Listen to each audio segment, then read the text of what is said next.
Hello guys, welcome to the Simi blog channel. কেমন আছো সবাই? আশা করি সবাই ভীষণ ভালো আছে। তো আজকে একটা দারুণ খাবার বানাবো, যেটা হচ্ছে চালের গুঁড়ো দিয়ে একটা পিঠা। তো চলো পুরো রেসিপিটা দেখো। তো চাল আমি গ্রাইন্ডার করে নিলাম, এটার মধ্যে জল মিক্স করে নিলাম, নুন মিক্স করে নিলাম। তারপরে এদিকে কড়াইও গরম হয়ে গেছে, তেলটাও দিয়ে দিলাম। তারপরে এটি যেটা মেখে করে রেখেছিলাম এইটা দিয়ে দিলাম, মানে হাত দিয়ে জল দিয়ে মেখেছিলাম। তারপরে দিয়ে দিলাম এখানে 2-3 হাতা দেবো, কারণ পাতলা হয়েছে একটু। তো খুব টেস্ট লাগে কিন্তু খেতে, ঘরের মধ্যে বানিয়ে। আমি তো বেশিরভাগ ঘরের মধ্যে বানিয়ে অনেক কিছু খাওয়া দাওয়া করি, বাইরে কিছু খাই না। তো দেখো ঢাকনি দিয়ে দিলাম, একটু সময় পরে হয়ে গেলো। খুব সুন্দর হয়েছে না পিঠাটা? তো এরকম করে করে অনেকটা বানিয়ে ফেললাম আমি, কারণ চালের গুঁড়ো পিঠা কিন্তু অনেক দারুণ লাগে, অনেক ভালো লাগে। তো তোমরা কার কার ভালো লাগে অবশ্যই আমাকে বলবে কমেন্টে, আর তোমরা কিন্তু এরকম বানিয়ে খাবে, ঠিক আছে? তো আবার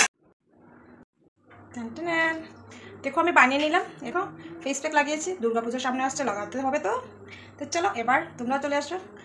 উফ, গরম গরম চা টেস্ট। আমি গুড় দেবো এখানে, চা দিয়ে খাবো, বা দারুণ সন্ধ্যার খাবারটা আমাদের।